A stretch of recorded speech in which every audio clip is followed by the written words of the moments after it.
At our engagement party, she joked, "I'm marrying him for the money, obviously." Everyone laughed. I laughed too and replied, "Good thing we signed a prenup this morning, right?" The color drained from her face as her parents looked at her, stunned. "I'm 31. Own a software development company that brings in about $400,000 a year after taxes. Cassidy, 28, works as an influencer and part-time yoga instructor, making maybe $30,000 on a good year. We'd been together 2 years, engaged for 3 months. The engagement party was at her parents' country club. Fancy everything. Her dad, Reggie, is old money. Her mom, Diane, acts like royalty. They'd always been weird about my poor background, but they loved that their daughter had landed someone successful. During the speeches, Cassidy had more than a few champagnes. Her cousin asked how she knew I was the one. Cassidy laughed and said, "Well, I looked at my bank account, then looked at his and thought, I could get used to this." People chuckled uncomfortably. Her cousin pressed on, "But seriously, you love him, right?" "Of course. I love everything about him. His house, his Tesla, his investment portfolio." More nervous laughter. "I'm kidding, but seriously, after dating all those broke artists and musicians, finding someone with actual money was like, finally, I'm marrying him for the money, obviously." Everyone laughed because what else do you do when someone drops that bomb? I laughed too, raised my glass, and said the words that changed everything. "Good thing we signed that prenup this morning, right, babe?" Record scratch moment. Cassidy's face went from flushed pink to sheet white in seconds. "What, the prenup? The one your dad's lawyer recommended?" I looked at Reggie innocently. "You did recommend we get a prenup, right?" Reggie looked confused. "I never— Oh, the one I had drawn up. Cassidy signed it this morning. Standard stuff. What's mine before marriage stays mine. What's hers stays hers." Cassidy stood up so fast she knocked over her champagne. "We need to talk. Now. After the party, sweetheart. Now." She stormed off. In the hallway, she lost it completely. "What prenup? I didn't sign anything." "Really? This morning? The papers you signed at breakfast? Those were wedding venue contracts." "No, those were definitely prenup documents.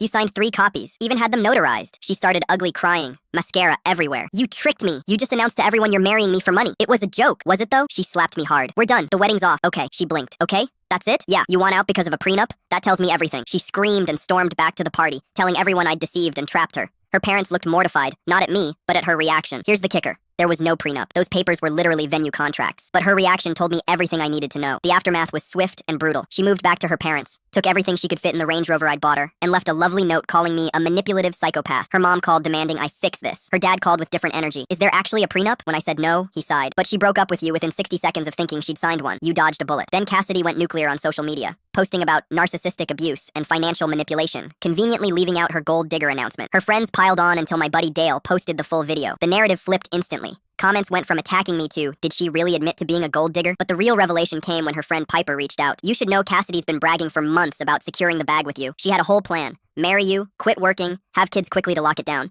She literally has a Pinterest board called Trophy Wife Life." The screenshots were devastating. Her Pinterest board had pictures of my house captioned Future Home Base, articles about getting pregnant fast after marriage. But worst was a group chat detailing her 5-year plan. Year 1, marriage and pregnancy. Year 2, quit working. Year 3, second baby for security. Year 4, normalize high expenses. Year 5, maximize divorce settlement. One message stood out: "The prenup thing is my only worry. Have to make sure we don't sign anything. We'll pretend I'm too emotional to deal with legal stuff."